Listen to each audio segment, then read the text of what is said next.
Rural Heritage on RFD TV is brought to you by Rural Heritage Magazine, a bi-monthly magazine featuring articles about farming and logging with draft animal power, small-scale diversified family farming and homesteading, and other aspects of our rich rural heritage.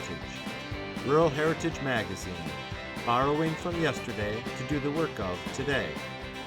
For subscription information, please call 319-362-3027 or order online at www.ruralheritage.com.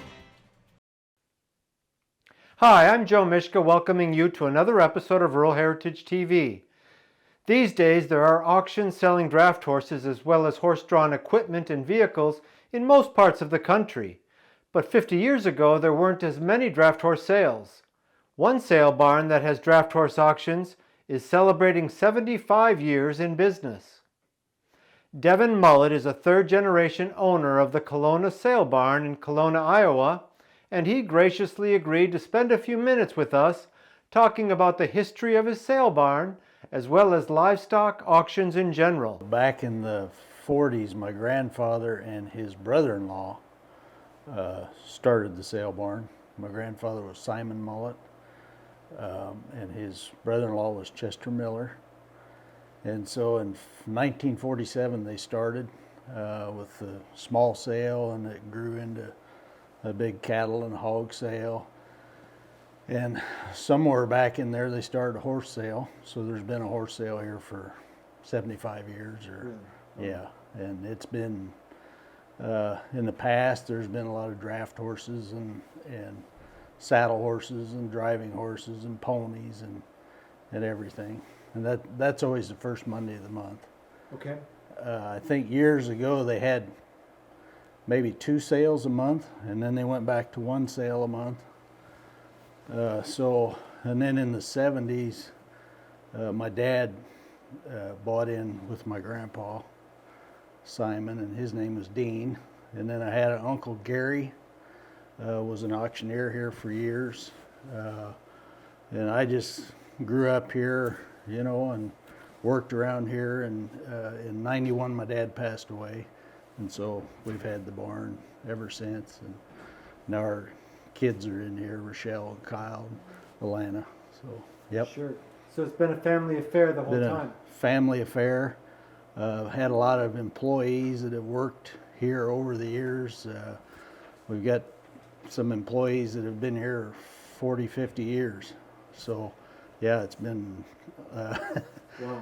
quite a kind of a family-run business and a community business, and you know, a lot of people I know, older people that have worked here over the years at one time, and so it's yeah, kind of neat. It was your great-grandpa that started it? Was that My grandfather. your grandfather? Yeah. And so was he English? So he came from Holmes County, Ohio. He Okay. was born there. His dad died when he was pretty young, and he was one of the oldest, and so he moved out here to Kalona and started. He had trucks, would do trucking and work on farms and different jobs, and dealt in livestock. And then his brother-in-law was an auctioneer, Chester Miller. Okay. And Chester actually was the first one in the barn, and then Simon came in with him, Grandpa. And then I had another great uncle, which just died here a couple years ago, Henry, and he came from out there, and then he took over the trucks for Grandpa. And so, yeah, it's just kind of been in our family. So. The name Mullet and Miller are both Amish names. Yeah, right. But your grandpa was English when he came out here, or was Yeah, so after he came Amish? out here, then he joined the Mennonite church. I got you. Yeah. Okay. Yep. All right. All right. And got married out here. And one of the reasons to come to Cologne is because there was a Amish Mennonite Right. community here Right. already. There was a plenty Yep. community here. Yep. Yeah. Yep. Okay. Sure. One of the things that a sale barn operates on is its reputation. Mm-hmm. And so to be here for 75 years, you must have learned your ancestors, your predecessors, had to have run a pretty honest shop. Yeah, I think so. I think they tried to treat people fairly and tried to have real competitive markets, weren't falsified or anything like that, and serves the community with a market for everything. Back when I was a kid, feeder pigs were a big thing here, and all the farmers around here had pigs and sold feeder pigs, and that all changed. So now we sell a lot of cattle and still horses. Sheep and goats have become a big thing now. There's about 8,000 goats being milked around Kalona. So yeah, it's fascinating how this business stays going, but yet it changes. It evolves. It evolves. As livestock agriculture evolves. Right. I really think that those guys that started the auction business or thought that process up were pretty smart. Yeah. Because it's really a good way to get the value of livestock or whatever it is you're selling at auction. If you enjoy seeing how our ancestors lived during America's rule yesterday, you're going to love looking at these books. Volume 1 is fieldwork showing horses and vintage tractors preparing seed beds, planting, cultivating, and harvesting the crop. Volume 2 shows the work being done in the barn and farmyard, feeding and watering the livestock, getting the crop into the barn, milking the cows, shearing the sheep, and collecting the eggs. In Volume 3, we go inside the home to see the family in the kitchen canning vegetables, in the parlor listening to the radio, and in the dining room for family supper. We also head into town to shop at the general store or visit on the town square on Saturday night. Each book has over 140 large format pages. They sell for $24.95 each, or you can buy 2 for $44.95, or all 3 for $54.95 plus shipping. Call 1-877-647-2452 to order. That's 1-877-647-2452. We're back with Devin Mullet of the Kalona Sale Barn in Kalona, Iowa, talking about draft horses, draft horse auctions, and the draft horse market. So 75 years ago, it wasn't a great draft horse market probably, or it was just starting to fall apart. Right. And I can remember more horses were being used to farm with around here. Right.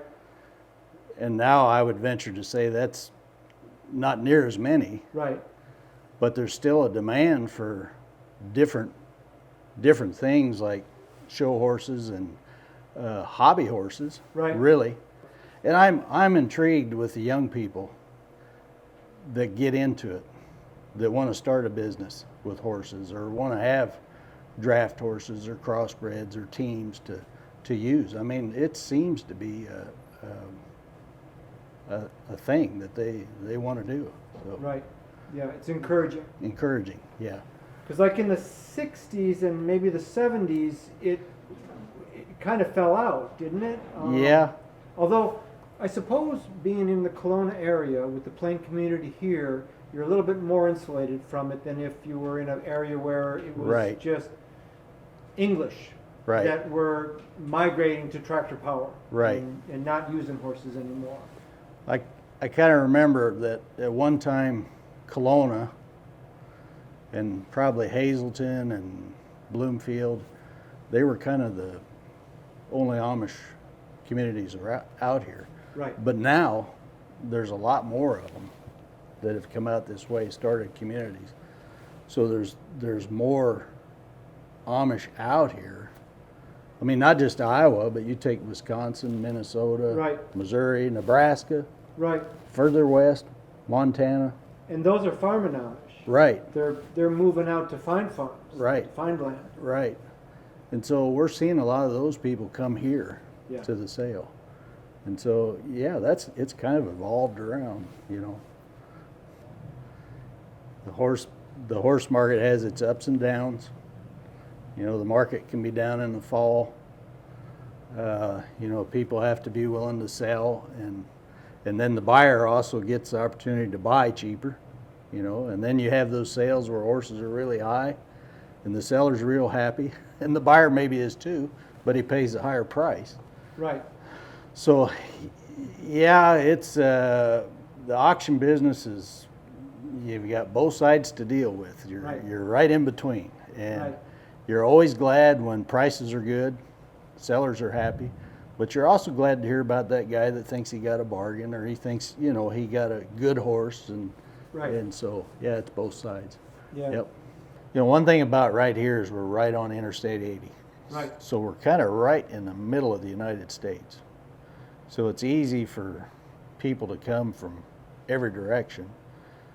Makes kind of a place right in the middle of A central hub. a central hub, because we'll get buyers and sellers from the west and from the east, both south, and so yeah. You got 3 kids that are involved in the sale barn. Yes, I have 2 daughters and a son. And you're pretty happy that they've kind of chose this as a career path.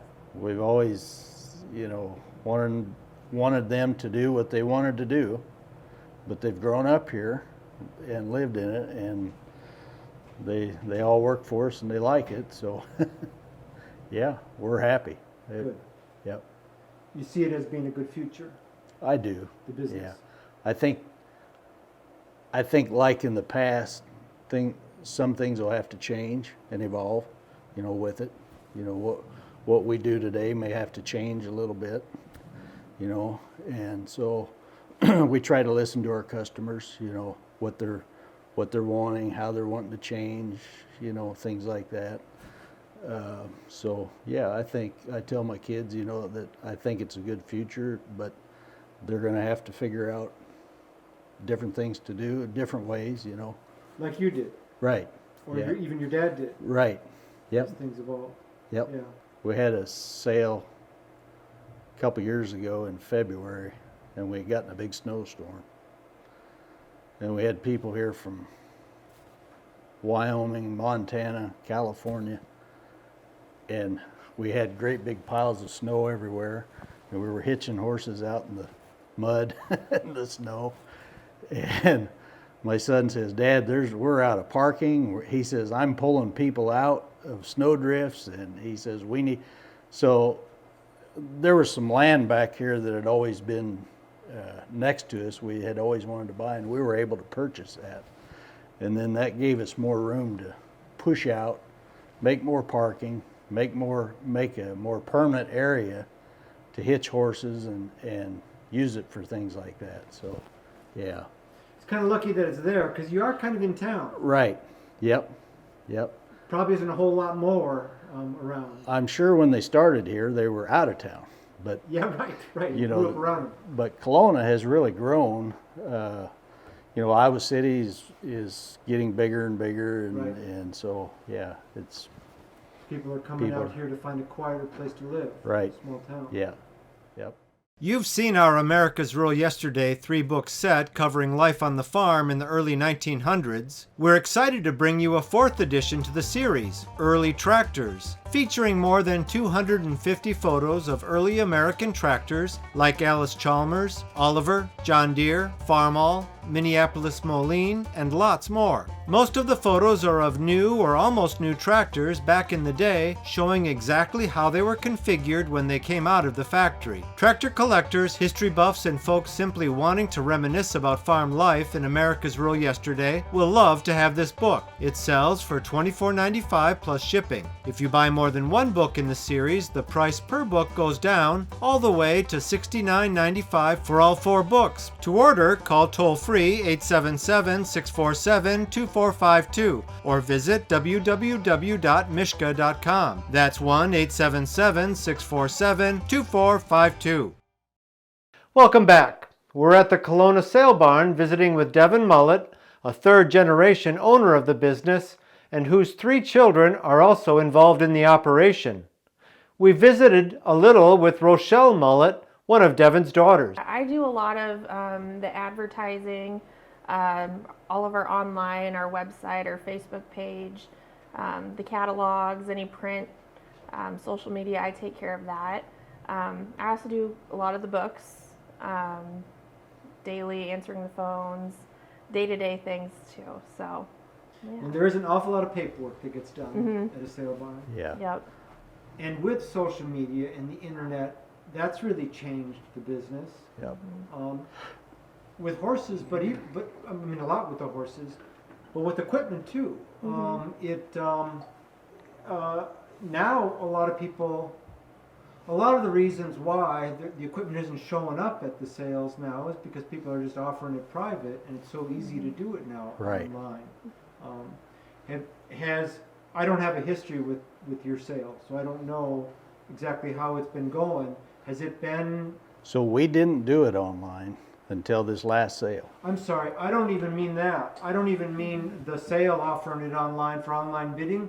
I mean John Smith offering his grader online, and then Terry Jones sees it and he goes and he buys it. Whereas John Smith would have brought it to an auction. Right, maybe. right. So I see that happening a lot. Yep. Where it didn't used to. It was, Right. Where would you do it? You would put it in a magazine or something, Right. a classified ad or something like that. But and then every year there's fewer pieces of vintage equipment available. And Right. we went through those few years where we had scrap Right. metal was going so high. Right. Has your amount of field equipment gone down? Yeah, I would say so. Yep.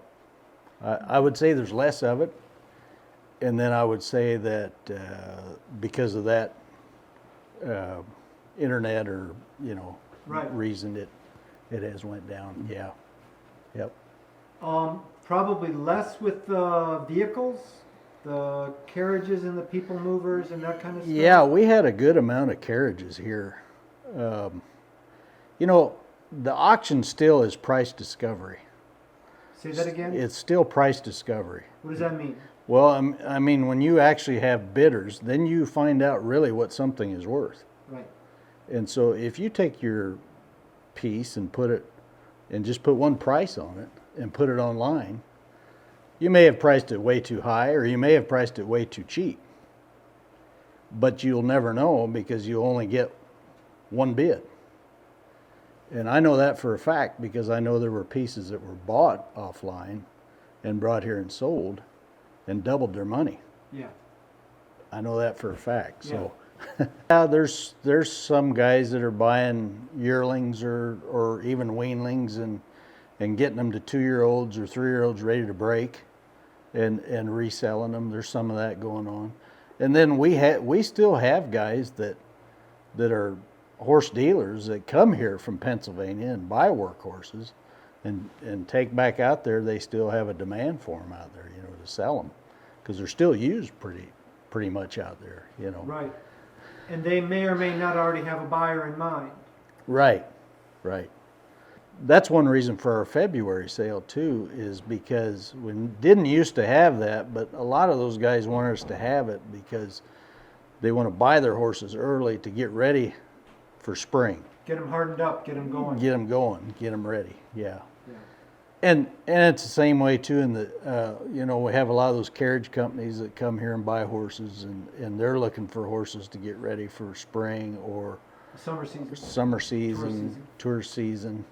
We have one of the big things for us has been outfitters and camps like out west and that's one thing that has drove the crossbred market. Right. And some of those guys buy those horses in the spring and sell them again in the fall, or maybe they lease them, Because they don't want to feed them through the winter. Right. They don't have work for them. Right. They got 70 horses to feed. It's expensive. Right. They don't have income coming in. Right. If we ever get a bad check or something, it's because somebody made a mistake. We never get anybody trying to cheat us Right. because of the customer base we Right. have.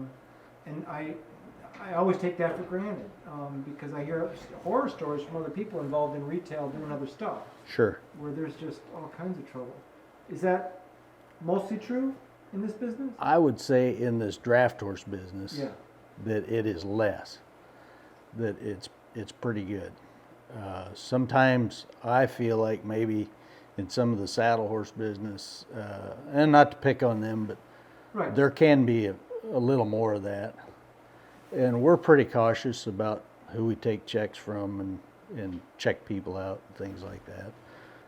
And we protect the seller because we actually write the seller a check. Right. So it doesn't matter if the buyer's check bounces. Okay. He's already got a check from us. So, Okay. yep. Do you buy horses for yourself? Yeah, I've got some horses myself.